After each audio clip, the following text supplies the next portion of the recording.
Olá você, a conversa hoje é com jundiaense nato, começou como office boy, transformou a vontade da vida pública numa carreira sólida, mais de 30 anos, trabalhando para grandes pessoas e construindo uma grande cidade.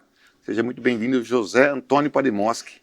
Daniel Prioli, prazer te reencontrar, amigo. Muito feliz de estar aqui com você. Jundiaí pulsa no meu coração, enfim. Há 30 anos da vida pública e sou muito feliz de servir as pessoas da terra onde eu nasci, da terra que eu amo, onde meus filhos nasceram, minhas filhas nasceram, enfim. É aqui que eu quero ficar, é aqui que eu quero criar minhas filhas, é aqui que eu quero que dê certo. Isso é muito bom. José Antônio Pademoski, eu quero que você fale um pouco a Prefeitura de Várzea Paulista abriu um hospital, que eu quero ver como que você enxerga isso, você que é um grande entusiasta da saúde, da área da saúde. Olha, Daniel, uma virtude que eu aprendi na minha carreira de gestor público, né? Assim, eu entendo tudo que a gente realmente precisa cada vez mais profissionalizar a gestão pública, porque o cidadão paga muito tributo no Brasil, o tributo é muito alto, você é contador, você sabe, a carga tributária está perto ali de 33%, e é muito alto esse imposto. E a gente precisa, como gestor público, ter planos, ter planejamento para a gente fortalecer os territórios e a gente entregar para o cidadão serviços de qualidade. Na pandemia, vou voltar um pouco aqui para explicar a Várzea Paulista, vai vendo. Jundiaí é o polo da região. Nós estamos aqui numa região muito rica do estado de São Paulo. Jundiaí são 7 cidades, né? Jundiaí é a cidade-mãe. Nós temos aqui quase 1 milhão de habitantes que usam o sistema de saúde pública de Jundiaí, que é referenciado pelo São Vicente, que cuida de urgência, emergência, de alta complexidade, e o Hospital Universitário, que é o materno-infantil. Então, os dois são os polos regionais que atendem as 7 cidades da região e até Vaso um pouco. Quando a gente olha para essa região toda, e na pandemia a gente fez esse exercício de maneira muito assídua, né? Eu era o secretário de Governo e Finanças do Luiz Fernando, a gente começou a olhar para isso e nós falamos, olha, saúde é algo sistêmico, que a gente precisa ter realmente um olhar de rede, ou seja, precisa ter um hospital lá em Campo Limpo, que já tinha, mas a gente precisava de um hospital em Várzea Paulista, porque 25% do uso do São Vicente é dos munícipes de Várzea, 10% de Campo Limpo. A gente olhava para o outro lado, tinha Louveira, Cabreúva, Itupeva. Só Itupeva tinha um mini hospital, ainda era um hospital pequeno, e Louveira tinha uma Santa Casa. E Cabreúva, por exemplo, não tinha a UPA que a prefeita Noemi entregou agora. E aí a cidade e a região foram evoluindo. E aí o desafio da pandemia, quando surgiu a pandemia, Daniel, nós tínhamos só o São Vicente, e nós juntamos o São Vicente, nós alugamos o Hospital Santa Elisa, que era um hospital privado, para somar os leitos, para a gente poder socorrer todas as pessoas aqui da região. O São Vicente virou um covidário, né? E nós fomos extremamente, né, o Luiz Fernando foi muito exitoso, muito assertivo em entregar para a população uma resposta rápida diante de um problema que ninguém previa. Mas olha que interessante, passou a pandemia, graças a Deus, né, a gente teve menos perda do que a média do Brasil, que é muito positivo. Nós sentamos e fomos à Secretaria de Estado da Saúde e começamos a discutir essa situação. Nós precisamos de um sistema público de saúde regional. Nós não podemos mais sobreviver só com o São Vicente, porque ele está superlotado, ele está sobrecarregado.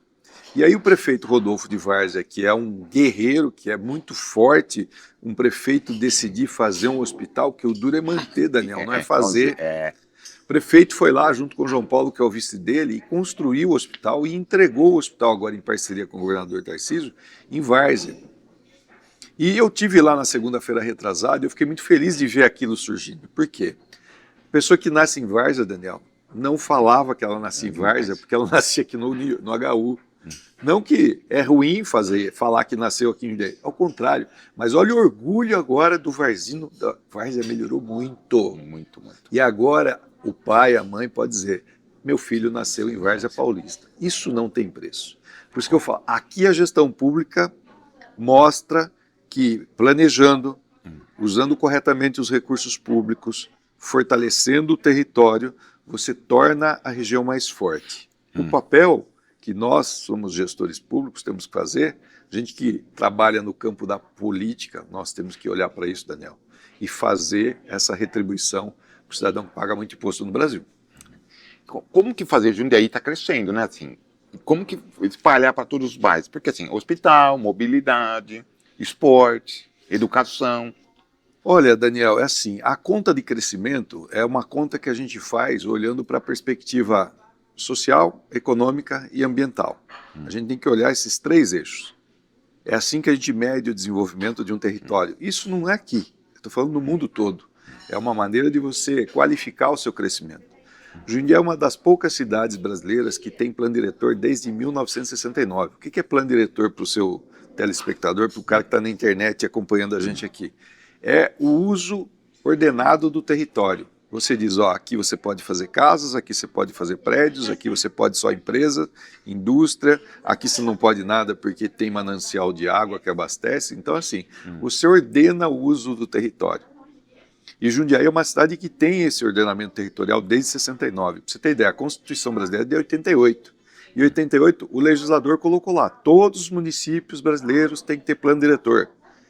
Os que têm até 20 mil habitantes são os menores, que é a grande maioria das cidades, estão falando de mais de 3.500 cidades a 5.500, são pequenas cidades do Brasil.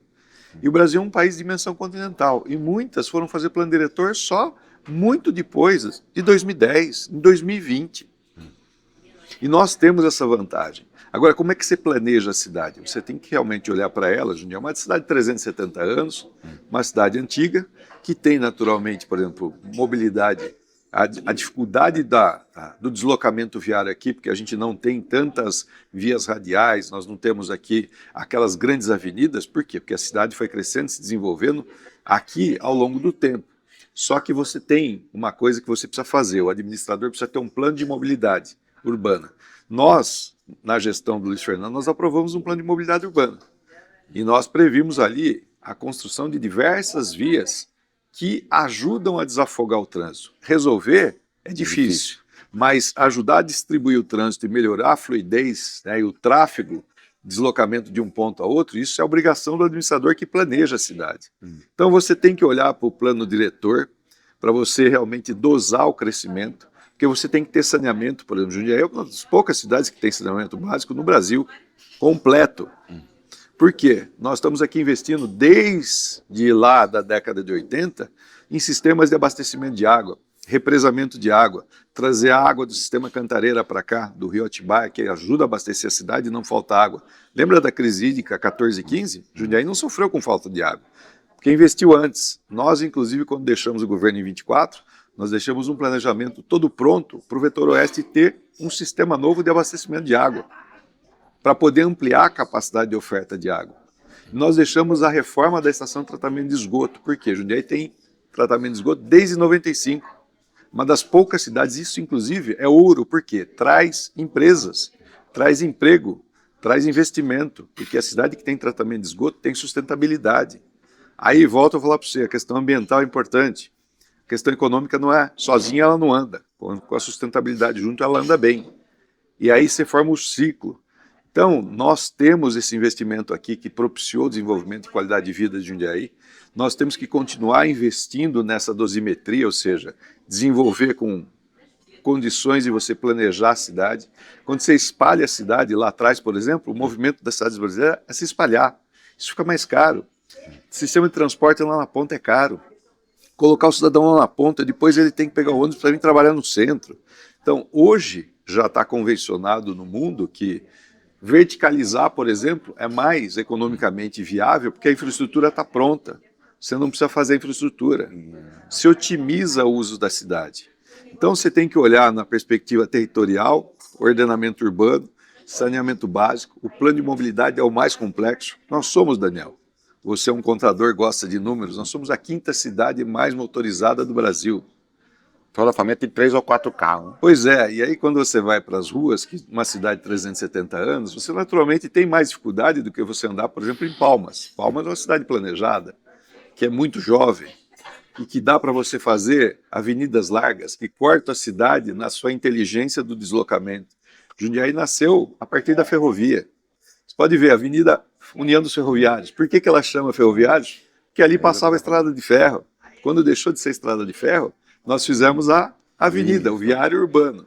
Então, tudo isso faz parte da história da cidade. Agora, a gente precisa ter muita cautela, e só para terminar o raciocínio, quando a gente compara o crescimento, se você pegar, em 2010, Jundiaí tinha 370 mil habitantes. segundo dados do censo. 2024, quando saiu o último censo, nós tínhamos 464 mil habitantes. Então você teve um crescimento aqui na média de 1,7% ao ano da taxa de crescimento da população. Não é muito alto. A região de Jundiaí metropolitana, que nós falamos, as 7 cidades, cresceu mais que isso. O Brasil cresceu mais que isso. Então nós temos que olhar para isso. E como é que a gente mede se a gente está conseguindo crescer de maneira sustentável? A gente tem que ter todos esses fatores ambientais controlados, saneamento, nós temos que ter plano de mobilidade, todo esse planejamento que eu falei, territorial e de infraestrutura, mas e das escolas, creches, unidade de saúde, hospital. Você tem que olhar para tudo isso, mas você tem que olhar também se a gente tem PIB, o que é? O Produto Interno Bruto, é tudo que você produz aqui. Aí você olha, quando você olha o PIB na curva junto com a população, o PIB de Jundiaí hoje é em torno de 65 bilhões de reais. Nós somos a 7ª maior economia de São Paulo e a 17ª ou 18ª agora na última classificação do Brasil, entre 5.500 cidades. O nosso PIB cresce em termos reais, acima da inflação, algo em torno de 3,5%. Às vezes até mais, porque é uma cidade economicamente pujante, indústria forte. Nós crescemos mais que 1,7%, que é o crescimento da população. Ou seja, nós estamos crescendo de maneira sustentável. A dor do crescimento é muito carro na rua, é a verticalização, que é uma impressão que a cidade está crescendo muito rápido, mas cabe ao administrador público, Daniel, planejar e dosar o planejamento. Quem senta na cadeira de prefeito tem que cuidar de fazer o planejamento funcionar de maneira harmônica. O ambiental, o social e o econômico. O que você não pode é deixar os investimentos de lado. Por exemplo, os investimentos que eu me referi de água e esgoto, eles estão prontos, preparados e modelados para acontecer. Se você não tirar eles do papel, realmente você vai ter um prejuízo no futuro, porque você vai atrasar o seu desenvolvimento. Então é isso. Por que o Brasil não vai bem, Daniel? Porque ninguém senta e faz gestão pensando dessa forma. Faz coisas para 4 anos, coisas para aparecer, para lacrar na rede social, para dizer eu sou o melhor, e o cidadão que está lá precisando do leito de saúde, chega lá e não encontra. Por quê? Não tem a UPA, se tem, não tem o profissional, se tem o hospital, não tem o médico, se procura o médico, às vezes não consegue fazer a cirurgia. Então, é assim que o Brasil vai vivendo. Nós estamos num território que tem tudo isso, e até muito melhor que a média do Brasil. Agora, basta com que você cuide para que isso seja perene, que não se estrague, que não se perda, que não tenha descontinuidade, porque o risco da política no Brasil é a descontinuidade. A cidade espalhou, e assim, e cada grande centro, bairros estão fazendo seu comércio local. E está deixando um pouco do centro da cidade, que foi pujante já, deixou meio esquecido. Como que resgatar isso daí? Você sabe que tem um movimento que se chama A Cidade em 15 Minutos? Isso nasceu na França, né? Por exemplo, a prefeita de Paris, por exemplo, ela criou a cidade em 15 minutos. O que significa isso? Os bairros que estão mais afastados, eles viram centralidades. Então, assim, num bairro mais afastado, você tem que ter escola, você tem que ter a unidade de saúde, você tem que ter comércio, você tem que ter serviços, que o cidadão saia da casa dele e em 15 minutos ele consiga encontrar algum desses apoios, desse amparo, para ele poder fazer o uso da cidade. O uso racional. Você tem que ter um parque, você tem que ter espaços de lazer, ou seja, é assim que funciona.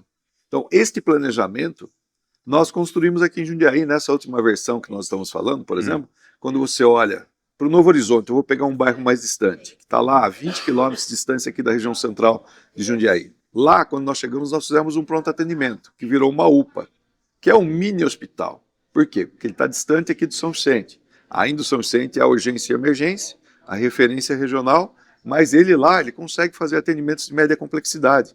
E ele atende cerca de 20 mil atendimentos lá, ou seja, é muita gente. Inclusive o Tupéva, que faz divisa lá, usa esse equipamento.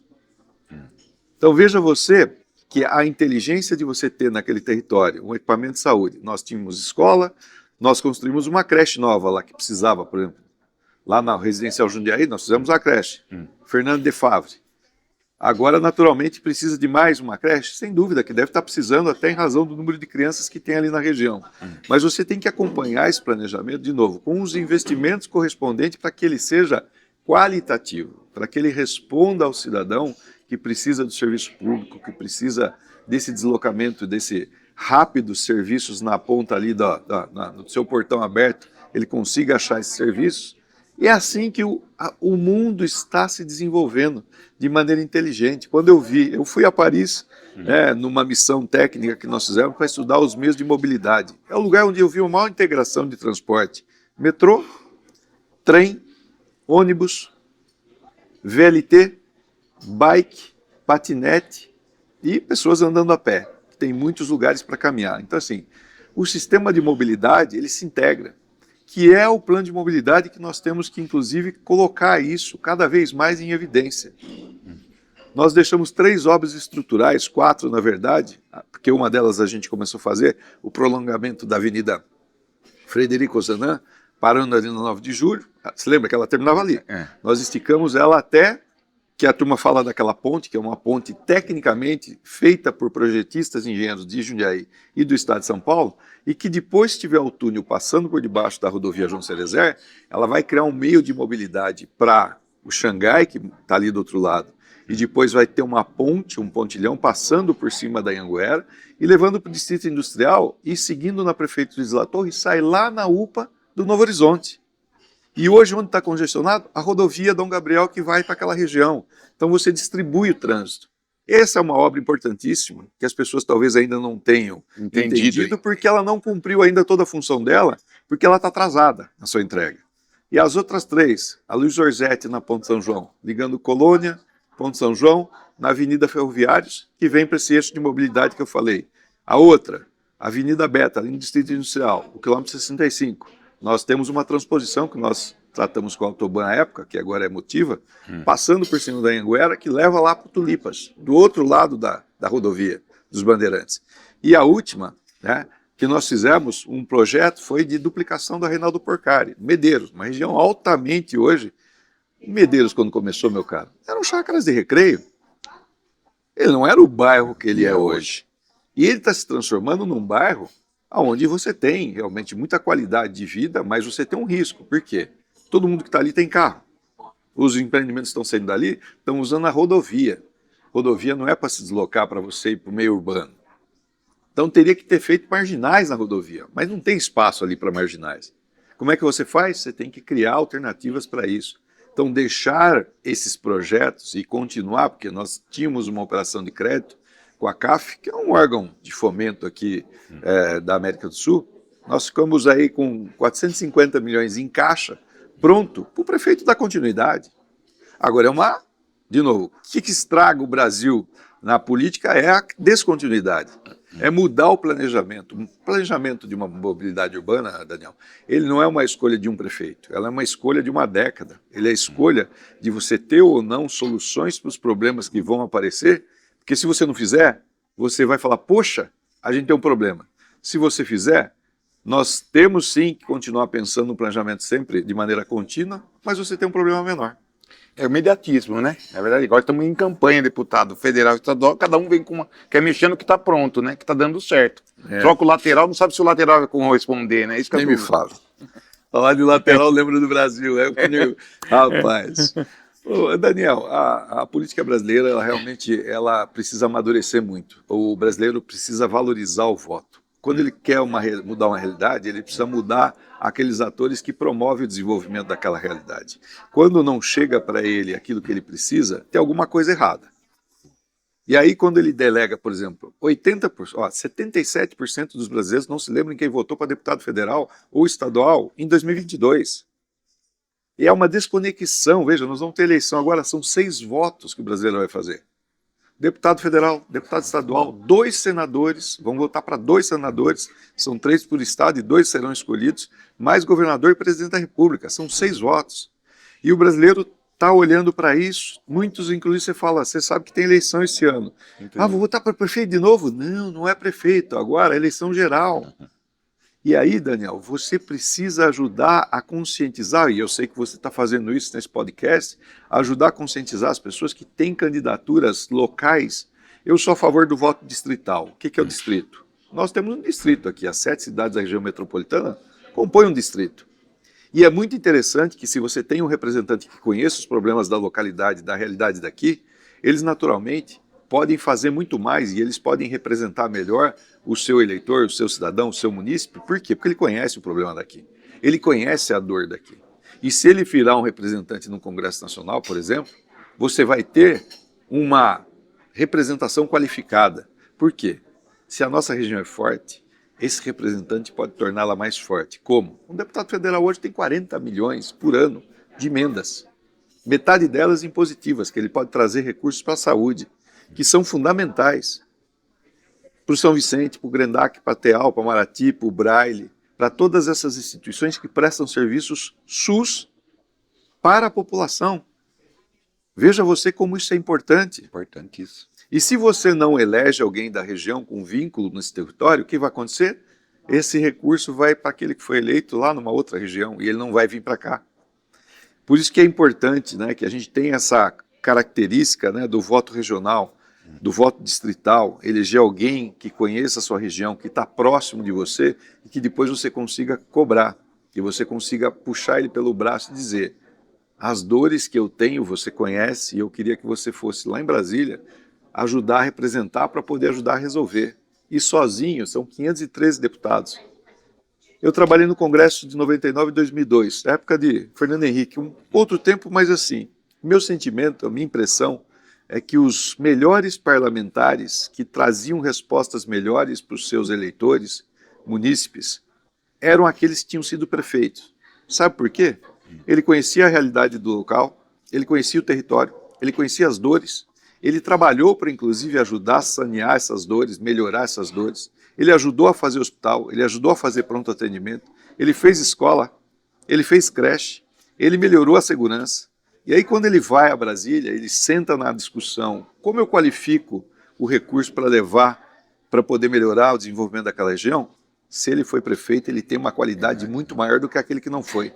Eu não estou dizendo que não tem parlamentares bons que não tenham sido, mas eu estou dizendo que para regiões como a nossa aqui, em São Paulo, eu acho que isso é uma escolha muito sábia e vai tornar a nossa região mais forte. E vai pôr um representante lá que não vai ser mais um, vai pôr um representante forte, que sabe o que a região precisa.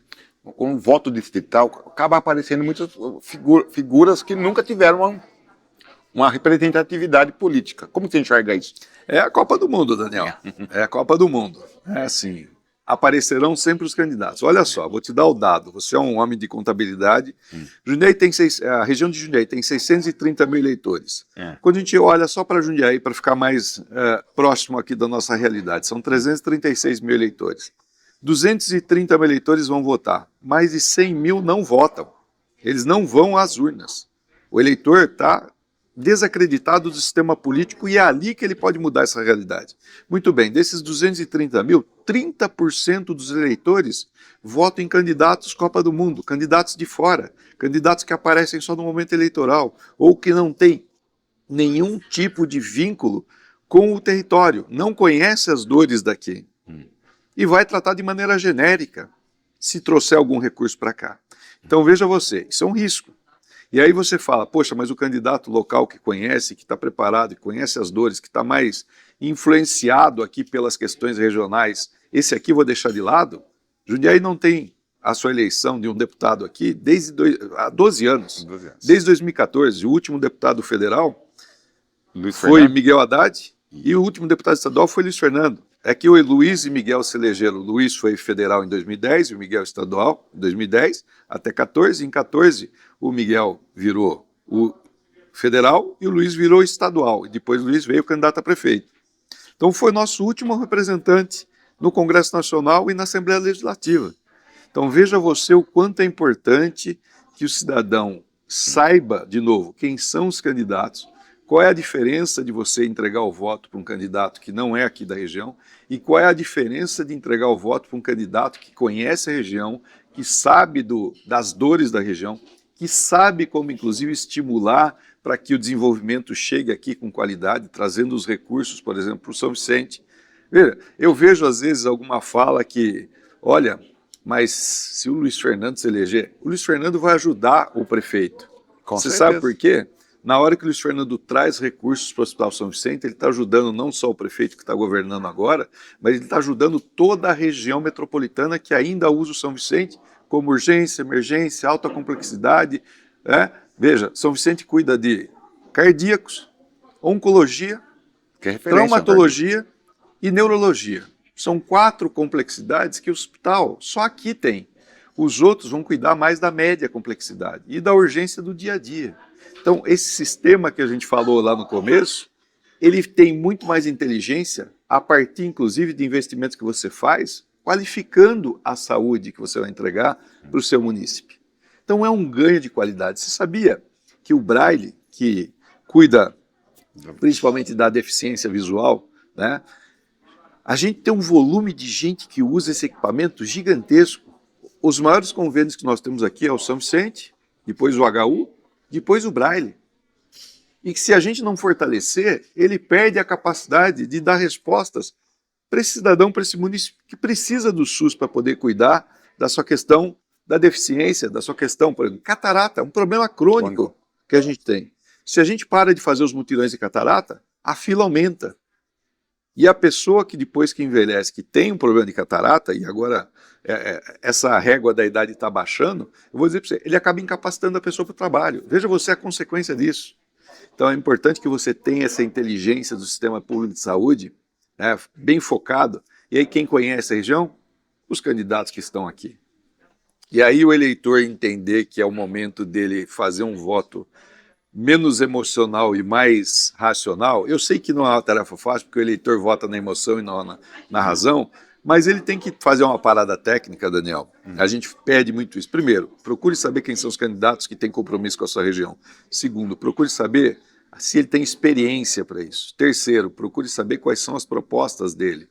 E quarto, a efetividade disso, porque se você não acompanhar, veja, 77% das pessoas não se lembram em quem votaram. Então essa realidade não vai se alterar se a gente não mudar a forma como a gente vai para a urna. A rede social estava muito forte, né, Parimoski? Estava muito forte. E a rua acho que faz a diferença, né? Porque você acaba vendo realmente quem é o candidato, o que ele trouxe para a cidade, o que ele fez. Eu acho que vai mudar para a próxima eleição isso. A rede social cada vez mais ela participa da vida das pessoas, né? Hoje todo mundo, veja, desde a pandemia, tinha uma impressão de que com a mudança no conceito, inclusive, lembra do isolamento social, as pessoas precisam ficar isoladas, aí usou mais celular, aí essa coisa das entregas, inclusive, da compra digital, da compra à distância, da compra usando um site, um aplicativo, né, as empresas de entrega, o motoboy que salvou, inclusive, muita gente na pandemia, que agora tem um papel importante na entrega de produtos e serviços, enfim. Então, tudo isso, Daniel, foi fazendo parte da vida das pessoas muito rápido.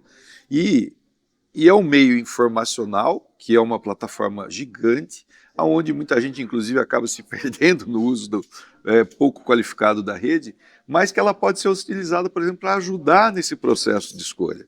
Eu vejo a rede social como algo positivo que pode ajudar nesse processo político-eleitoral, onde você vai escolher o seu representante. Por quê?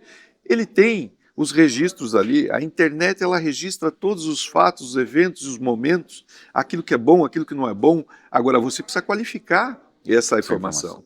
Então você tem uma divisão que você precisa bater na porta do eleitor, fazer reuniões, falar das propostas, apertar a mão, dar o abraço. Acho que esse carinho do político é fundamental, né, com o seu eleitor, com o seu munícipe, com a pessoa que mora na cidade, né? O Montoro falava, as pessoas moram na cidade, ela não mora no estado nem na União, lá no governo federal, ela mora aqui no território. Então você precisa cuidar daqui. E aí, amigo, quando você tem um meio informacional que é usando a internet, você pode explorar melhor isto. Você pode, inclusive, colocar lá aquilo que são suas propostas, a sua experiência, né, o seu currículo, a sua trajetória. De novo, eu acho que é um apoio importante para o eleitor olhar e escolher aquele que melhor representa os seus interesses. Ao contrário, é que a rede social acaba virando uma rinha de galo. E aí você vai lá e você olha muito mais para para briga, para lacração. Eu vou dizer uma coisa para você, me incomoda um pouco. Outro dia eu estava vendo, eu sou um consumidor de notícia assíduo, né? E aí eu vi que um MC tinha sido preso, eu nunca tinha ouvido falar dele. Muito menos das músicas dele, nem sabia que ele era cantor de rap. Nada contra o ritmo em si, enfim, o padrão da música, né? Mas assim, eu vi que ele tinha sido preso porque ele estava envolvido com o Betis, com jogos de azar, com isso, com aquilo e com a criminalidade, e com o PCC. E aí, de repente, daqui a pouco eu fui ver as redes sociais, 6,5 milhões de brasileiros seguindo. E aí eu fico me imaginando como é que o brasileiro pode ser atraído para seguir alguém e ele influenciar essas pessoas a consumir algo que vai fazer mal para ele. E na outra ponta eu falo, poxa, será que a gente não pode ser um influenciador do bem? Será que a gente não pode? Eu não preciso ter 6,5 milhões de seguidores, ô Daniel. Mas eu posso ter 10 pessoas que estão no meu entorno que eu posso estar orientando de maneira bastante lógica, racional, respeitosa e ajudando ele a suprir aquela lacuna de informação que ele não tem. Boa parte das pessoas não se lembra em quem votou porque não votou de maneira consciente, porque votou numa indicação que alguém fez e ele não se importou porque ele não sabia o valor que aquele parlamentar tinha. É complicado. De representação, de investimento, que ele tem o poder de direcionar esses recursos que nós falamos agora há pouco, de fortalecimento aqui da região onde você mora.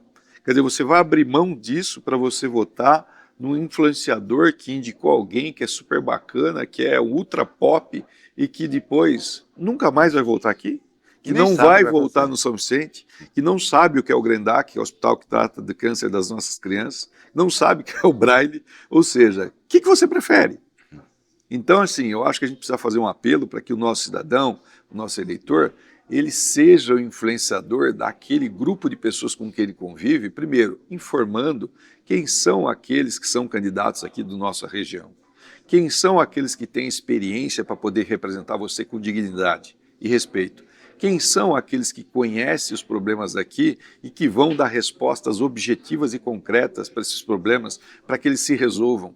Porque quando o problema não se resolve, Daniel, quem sofre é o cidadão, é o munícipe, é a pessoa que precisa do SUS, é a pessoa que precisa da escola pública, da creche.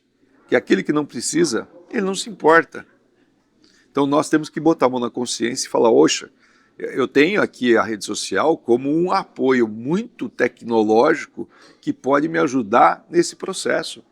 E a gente precisa só, de novo, fazer a influência do bem ser maior do que essa influência negativa que muitas vezes coloca a pessoa numa situação de dívida. Joga, aposta.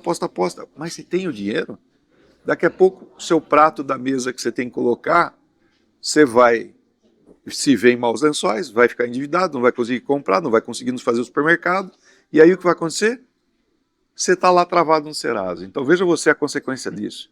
E aí você segue o influenciador que te manda fazer isso. E aí não segue alguém que vai te dizer para você, olha, vou escolher os políticos que vão te ajudar a ter uma vida um pouco melhor? Eu quero fazer essa pergunta para o Luiz Fernando quando eu tiver a oportunidade. Eu acho que o pleito aqui não é para amador, né? Não é assim, não pode ser a primeira candidatura, né? Eu acho que não, eu acho que sim.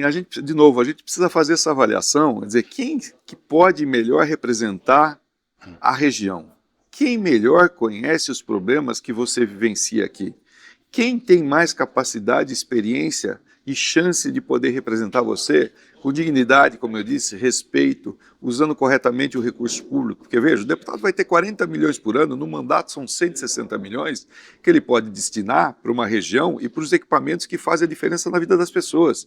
E que se você não eleger um representante local que tem essa capacidade, ele vai ou correr o risco de votar em alguém que não tem chance de chegar, ou ele vai jogar esse voto para fora da cidade e da região e esse recurso vai acompanhar o cara, ou seja, o candidato vai levar para outro lugar. Então nós temos que ter clareza disso. E aí eu acho que a experiência, a vida pregressa, quem conhece melhor o território, quem tem vínculo com o território e que já tem experiência. O Luiz, por exemplo, tem uma vantagem. Eu não tenho nenhum problema aqui em falar, porque eu trabalhei com ele, enfim, estou junto com ele, é o meu candidato. Por quê? Porque ele tem essas virtudes todas. E ele já foi deputado federal, ou seja, além dele ter sido um bom prefeito, ele conhece a realidade de Brasília. Você precisa de um cara que saiba articular, que saiba abrir portas, que saiba, inclusive, levar os prefeitos daqui nos ministérios para poder apresentar os projetos, para direcionar recursos de investimentos para cá, para melhorar a mobilidade, para melhorar a saúde, para fazer investimentos em saneamento, para não parar esse ciclo de investimentos que tornou Jundiaí uma das melhores cidades do Brasil e a região também. Várzea Paulista abriu um hospital, nós vamos ajudar a Várzea Paulista a financiar o hospital. Abrir o hospital é uma coisa. Para manter que é difícil. O prefeito Rodolfo e João Paulo sabem disso. O Luiz Fernando tem um compromisso de ajudar a financiar o hospital. Então, meu caro, eu acho que assim, a gente tem elementos objetivos que tornam a escolha, eu diria até para você, mais simples. Por quê? Porque ela é assertiva. Ela vai trazer benefícios para você, garantidos, ao contrário de você fazer uma aposta num influencer ou num candidato de fora, que alguém indicou para você que era bacana, mas que não vai dar esse retorno para você. Você fala de acompanhar, eu sei que você acompanha e sofreu demais com o Paulista. Você vê só a oposição à SAF do Paulista, que agora saiu do papel, né? Olha, eu sou torcedor do Paulista há muito tempo. Eu vejo muita gente hoje lá com camisa do Paulista, fazendo eu vi você lá Paulista. Oh, Daniel, meu caro, na época, auto-ônibus Três Irmãos era a linha que levava lá, né, até o Paulista. A gente ia de ônibus assistir os jogos do Paulista. Eu tive a felicidade de ver o Paulista ser campeão em 2005 na Copa do Brasil, contra o Fluminense, onde carro de bombeiro levou os jogadores aqui, lembra, na Avenida Jundiaí, na frente da Festa da Uva. Eu falo muito isso pro Rodrigo e pro Rafael, né? Eu acho que eles são dois guerreiros. E eu falo para aqueles que assim, são talvez oposição a eles, porque assim, eu acho que a oposição é sempre saudável, que ela realmente é um alerta para você fazer melhor. Mas assim, o que eles estão fazendo é muito positivo. E nós sempre ajudamos o Paulista nessa trajetória, porque assim, muita gente confunde. Poxa, mas a prefeitura poderia ajudar mais quando você está sentado lá? As pessoas, a prefeitura, veja, o Paulista é uma entidade privada. Nós não podemos fazer investimentos públicos, nós podemos fazer convênios sim, por exemplo, com a categoria de base do Paulista, porque uma escolinha de futebol ela tem um valor muito grande agregado para o sistema de esporte, na formação comunitária, na formação educacional. Então, nós temos essa leitura. E graças a Deus o Paulista agora está profissionalizando sua gestão, está saindo daquele passado que foi glorioso, mas que depois ficou ali nebuloso. Dívidas, ficou nebuloso, né, Daniel? E aí agora a possibilidade da SAF, né? Veja, ter uma SAF aqui do Paulista, eu vejo muito saudável, porque a gente vai colocar primeiro o Paulista no estágio de profissionalização, porque o futebol hoje, a gente pode criticar o patrocinador que escolhe o jogador, etc, etc. Mas se você não vier para esse nível de organização, hoje um time não sobrevive. Porque se você for olhar, por exemplo, a quantidade de pessoas que vão ao estádio, lá ao Jaime Sintra, por exemplo, é muito menor do que antes. Agora, quando você tem um time, por exemplo, de primeira divisão, como vou dar o exemplo do meu time aqui, o Corinthians. Cada jogo lá tem 46, 47 mil torcedores no campo assistindo o jogo, pagando ingresso. E isso ajuda a fortalecer o plano econômico do time, que também tem suas dívidas, que está enrolado, mas que está se virando para poder fazer um plano de equacionamento. Então eu vejo muito positivo. E assim, a gente ama o Paulista. E aí não é da boca para fora, diferente de alguns que eu vejo ali, que ficam falando só da boca para fora. A gente ajuda o Paulista, como pode. A gente ama o Paulista. Eu quero ver o Paulista ainda jogando na primeira divisão de novo. Contra o Corinthians, contra o Palmeiras, contra o meu Corinthians, contra o Palmeiras, ele vai ganhar, inclusive. Mas enfim, eu sou apaixonado por futebol, Daniel. Aliás, fiquei triste, viu? Por mais que eu falar, poxa, a seleção não estava com um bom time, na minha avaliação, que eu gosto muito do futebol. Mas assim, cara, a gente vai vendo, a gente fala, poxa, eu queria que ganhasse. Queria que ganhasse. Como todo brasileiro, né? Não só pela festa, mas pelo que significa o futebol. Olha o que a Copa do Mundo faz, Daniel. Ela interrompe guerras. Ela une os povos, ela promove o desenvolvimento, ela promove a economia, veja, ela promove o turismo, ela faz você descobrir novos lugares. Eu volto a dizer, o futebol tem uma magia maravilhosa e o esporte, eu acho que a gente cada vez mais tem que trazer ele na base da formação educacional junto com o esporte e a cultura, porque isto forma valores desde a primeira infância, na adolescência, e você vai ter pessoas muito mais bem preparadas para o futuro. Quero agradecer seu tempo. Foi uma conversa engrandecedora para mim. E vou ficar torcendo porque seus projetos continuem, viu, José Antônio Palimosa? Ai, Daniel, muito obrigado pela oportunidade de falar aqui com você, com todas as pessoas que certamente vão estar te acompanhando. Eu sei que você é uma pessoa que ama a cidade, que está fazendo aqui um podcast para ajudar a trazer essas ideias, clarear esses horizontes, enfim. Eu estou lá na Prefeitura de São Paulo agora, cuido da desestatização, ou seja, parcerias público-privadas, né, trazer dinheiro privado para, junto com o público, fazer mais investimentos para o cidadão. Experiência, sim, que está me acrescentando muita coisa. Estou torcendo aqui para que a nossa região escolha aqueles que são os melhores representantes nesse momento, estadual, federal, para representá-los em Brasília, na Assembleia Legislativa, e vou continuar trabalhando, Daniel. Veja, eu nasci para servir ao público, né? É o meu dom. Eu tenho esse dom, eu sei administrar, eu me formei, eu sei fazer gestão, mas a gente precisa de um bom grupo, de um bom líder, de uma boa perspectiva, e nós precisamos continuar tratando a cidade de maneira respeitosa, sabe, de maneira decente. As pessoas não podem, né, tornar isso uma briga de galo, né, uma rinha, um ringue. Quem perde com isso é o cidadão, é o munícipe. E o que nós temos que fazer é cada vez mais promover, né, o desenvolvimento. E a gente é do bem, enfim, a gente ama Jundiaí, ama a cidade, eu amo o meu país e vou trabalhar todos os dias para que ele seja melhor que ontem. 15, 16 horas, já parou? Está diminuindo? Como é que é? 15, 16 horas tá... Não, nunca, jamais. O meu ritmo é 17, 18 horas todo santo dia. Eu trabalho, eu acordo cedo, né, deixo minha filha na escola, depois vou para São Paulo, à noite estou aqui, estou ajudando aqueles que eu acredito, enfim, eu não tenho dúvida de que esse trabalho, né, ele é compensador, porque ele traz realmente algo que dá muita satisfação. Quando você vai entregar uma casa para uma família que não tinha perspectiva de ter essa casa própria, ô Daniel, isso não tem preço, cara. Isso Muda, não tem emprego que pague essa alegria de ver aquela família recebendo aquele imóvel, entendeu? O imóvel próprio, a casa própria, a perspectiva do crescimento, a política da infância, que é uma coisa que eu sou apaixonado. Junto com o Luiz, a gente investiu muito na primeira infância, na política da infância, e que agora está sendo descontinuado. Eu acho que isso é um prejuízo muito grande, enfim. Quando você quer mudar uma história, Daniel, você tem que mudar o começo da história. Então, invista na primeira infância, que essa história muda. Muito obrigado, José Antônio Parimoska. Abraço, amigo.